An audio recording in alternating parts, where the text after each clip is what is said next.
A paz do Senhor, sou o pastor J.C. Silva e esse é o terceiro estudo sobre autoridade espiritual. Já refleti com você sobre a importância da autoridade espiritual, tanto no que se refere ao exercício da autoridade que a pessoa recebe de Deus para exercer algum tipo de atividade em algum lugar, quanto à submissão à autoridade.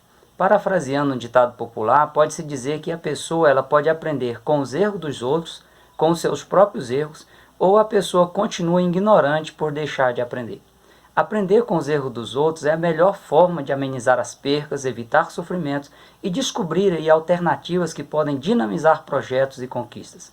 Deixar de aprender ou resistir ao que é ensinado à luz das Escrituras é caminhar rumo ao inevitável fracasso. Esse treinamento intenso pelo qual o cristão está passando aqui na Terra, no intuito de aprender como viver na eternidade com o Senhor, ele é altamente necessário. E todo cristão que deseja entrar no céu, acessar os céus pelas portas no dia do arrebatamento da igreja, ele precisa aproveitar essa oportunidade de aprendizagem. Eu já apresentei para você o primeiro exemplo de rebeldia aí relatado no Antigo Testamento, envolvendo Adão e Eva, as primeiras pessoas a terem um contato diferenciado e direto com Deus e que acabaram expulsas do Jardim do Éden. Vou analisar contigo outros exemplos aqui de pessoas que quebraram o princípio da autoridade estabelecida por Deus e que estão registrados no Antigo Testamento. O primeiro caso de hoje é Cã, filho mais novo de Noé e pai de Canaã, cujos descendentes eles foram os sidônicos, os heteus, os heveus, os gigarzeus, os amorreus, dentre outros povos que povoaram a região de Canaã, desde Sidom até Gaza, indo para Sodoma, Gomorra, Admá, Zeboim e Lassa. Esse detalhe quanto aos descendentes de Cã, ele é muito importante. Por isso eu fiz questão de mencionar aqui alguns dos seus nomes, tendo em vista o que aconteceu e está registrado no livro de Gênesis, capítulo 9, versículos 20 a 27, e que eu vou estar aqui sintetizando para você. Noé, ele era agricultor e ele foi o primeiro agricultor a cultivar uma vinha, uma plantação de uvas para produzir vinho. Certo dia Noé se embebedou em sua vinha e se despiu dentro da sua tenda. Esse foi um grave erro, pois Noé nunca deveria ter feito o que ele acabou fazendo.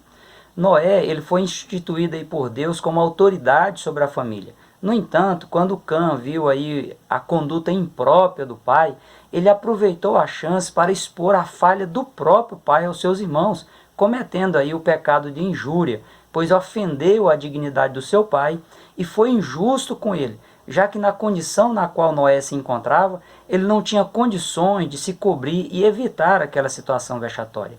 Cabia aí ao filho que descobriu a falha do pai preservar a integridade moral do pai e evitar que Noé fosse ridicularizado como foi. Diferente de Cã, a conduta de Sem e de Jafé, os outros dois filhos de Noé, foi de respeito à autoridade do pai. Eles pegaram uma capa, colocou sobre os ombros e entraram com as costas viradas para dentro da tenda para poder cobrir a nudez do pai sem ver a nudez do pai. A queda de Noé, apesar de ter sido aí um fato lamentável na história, serviu para revelar a rebeldia de Cã. Bastou uma única falha do pai, que era o líder da família, bastou uma única falha da autoridade que Deus havia delegado sobre aquela família, a quem Deus exigia honra e respeito, para o filho, para Cã, usar a sua autoridade de filho de forma equivocada e quebrar o princípio da autoridade estabelecida por Deus. Cã, ele era o filho mais novo de Noé. E no caso, dentro do contexto de hierarquia de autoridade instituída por Deus, Cã, ele era o quarto na hierarquia familiar. Primeiro era Noé, aí vinha Sem, Jafé e Cã. Essa posição ocupada aqui por Cã exigia que Cã tivesse um cuidado muito grande na forma de lidar com a autoridade, com a falha do maior líder da família. Cã, ele não soube aqui lidar com aquela situação e ele usou a sua autoridade de filho de forma a comprometer o futuro dos seus próprios descendentes. Noé, ele não podia amaldiçoar Cã, pois Cã, ele havia sido abençoado por Deus em Gênesis capítulo 9, versículo 1, logo após a saída da arca no episódio do dilúvio. Por isso, Noé, ele amaldiçoou os descendentes de Cã, ou seja, amaldiçoou a partir aí dos seus netos que viriam a ser aí os filhos de Cã.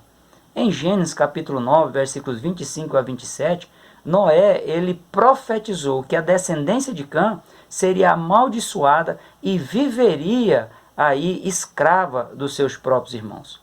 Por ter quebrado o princípio da autoridade estabelecida por Deus, Cã, ele comprometeu o futuro dos seus próprios descendentes, quando poderia, se tivesse tido um comportamento diferente, tê-los colocado como autoridade sobre outras pessoas. Os descendentes de Cã, que eu mencionei anteriormente para você, e que povoaram o território de Canaã, eles foram expulsos da terra para dar lugar à ocupação dos descendentes de Sem, que era o filho mais velho de Noé. Dentre tantos textos que comprovam aí essa dura realidade, veja dois deles. Em Êxodo capítulo 23, versículo 23, Deus disse a Moisés: porque o meu anjo irá diante de ti e te levará aos amorreus, aos heteus, aos ferezeus, aos cananeus, aos heveus e aos jebuseus, e eu os destruirei. Deus dizendo aqui para Noé. E em Josué capítulo 3, versículo 10, disse mais Josué: nisto conhecereis que o Deus vivo está no meio de vós, e que de todo lançará de diante de vós os cananeus, os heteus, os heveus, os ferezeus, os gigarzeus, os amorreus e os jebuseus. Além disso, Lucas capítulo 3, versículos 34 a 36, comprova que Cã, ele ficou fora da linhagem messiânica e fora da formação das 12 tribos de Israel. Alguém pode até conjecturar que naturalmente Sem, o filho mais velho de Noé, ele seria o escolhido para estar na linhagem messiânica. Por isso ele consta na linhagem messiânica, por ser aí o primeiro sucessor dentro da hierarquia familiar. No entanto, essa questão ela é irrelevante, já que Rúben era o filho mais velho de Jacó e ficou fora da linhagem messiânica. Quem entrou na linhagem messiânica foi Judá, que era o quarto filho de Jacó e foi quem figurou aí na linhagem messiânica. Aos olhos dos hebreus, os moradores de Canaã, os descendentes de Cã, representavam a população indígena da Terra Santa que era inimiga do povo de Deus. Quem desrespeita a autoridade passa a ser escravo de quem respeita a autoridade estabelecida por Deus, de quem se submete à autoridade constituída por Deus. Essa é uma lição muito forte e é uma lição dura que os pais devem observar, pois se os pais eles utilizarem aí de forma equivocada a autoridade delegada por Deus e quebrarem o princípio da autoridade estabelecida por Deus, poderá comprometer de forma irreversível o futuro de seus próprios filhos. O segundo exemplo que chama a sua atenção hoje é de Nadab e Abiú, que está em Levítico capítulo 10, versículos 1 e 2. Deus ele ungiu e estabeleceu a Arão para ser sacerdote. Os seus filhos, Nadab, Abiú, Itamar, Eleazar, mesmo fazendo parte da família sacerdotal, eles serviam apenas como ajudantes, como servos obedientes. Arão era o líder, era a autoridade. E se Arão, como líder, como autoridade instituída por Deus, não fizesse nada, seus filhos também nada deveriam fazer. Se os filhos de Arão eles se aventurassem aí a oferecer sacrifícios, eles estariam oferecendo fogo estranho, servindo sem autorização, sem a ordem, sem a autoridade delegada e instituída por Deus. Após eles observarem o pai Arão exercendo o ofício sacerdotal, Nadab e Abiú, eles imaginavam que tudo era muito simples, que tudo era muito fácil de ser feito. Mas eles fracassaram em perceber quem de fato havia recebido a autonomia divina para exercer o ofício sacerdotal, quem de fato era a autoridade colocada por Deus naquele ambiente. Levítico capítulo 10, versículos 1 e 2 diz que os filhos de Arão, Nadab e Abiú, tomaram cada um o seu incensário e puseram neles fogo, e puseram incenso sobre ele, e trouxeram fogo estranho perante a face do Senhor, o que ele lhes não ordenara. Então saiu fogo de diante do Senhor e os consumiu, e morreram perante o Senhor. A base do culto ao Senhor deve ser sempre a vontade de Deus. É Deus quem deve dizer o que deve ou não ser feito como parte de culto, como parte de adoração oferecida a Ele.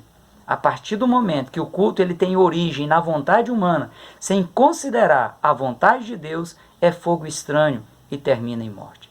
Se acontecer que seu culto ou seu serviço cristão ele começar a ficar sem vida, é sinal de que é tempo você parar, orar, pedir orientação divina para que tudo volte a estar de acordo com o princípio da obediência estabelecida por Deus. Nadab e Abiú, eles deveriam trabalhar sintonizados com Arão, que era o sacerdote titular, mas ao trabalharem de forma separada dele, trabalharam sem a orientação de Deus e sem depender de Deus. Infelizmente, ainda hoje existem pessoas que, ao receberem aí algum tipo de autoridade delegada, essas pessoas pensam que podem exercer suas atividades sem nenhuma subordinação às lideranças que foram instituídas por Deus no ambiente em que elas estão.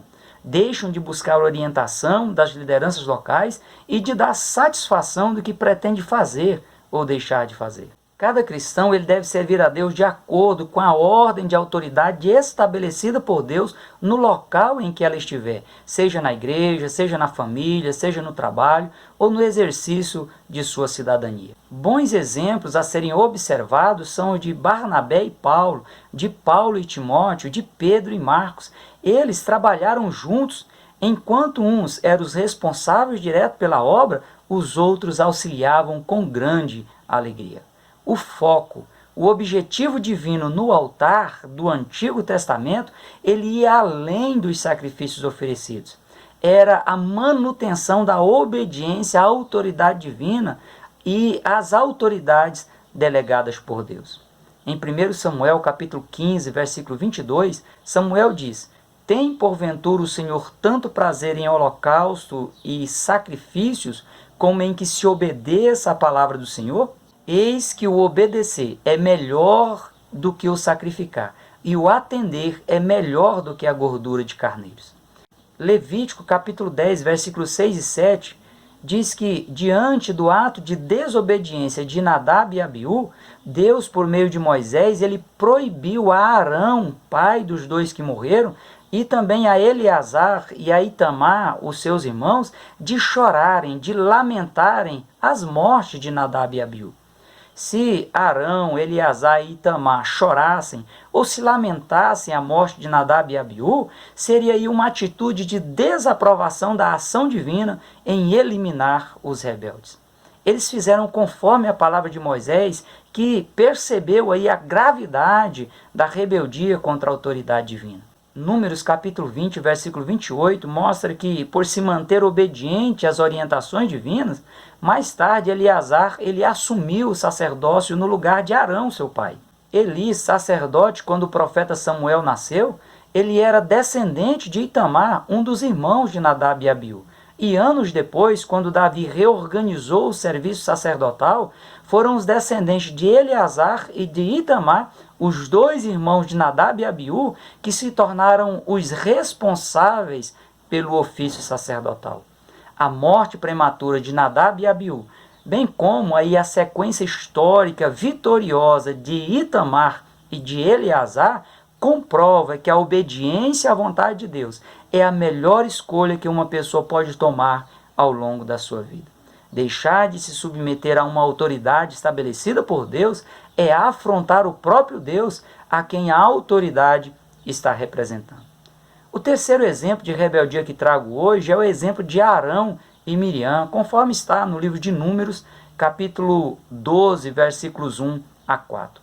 Dentro aí do contexto do princípio de autoridade estabelecida por Deus, Arão e Miriam, por serem aí os irmãos mais velhos de Moisés, no âmbito da família, eles teriam autoridade sobre Moisés.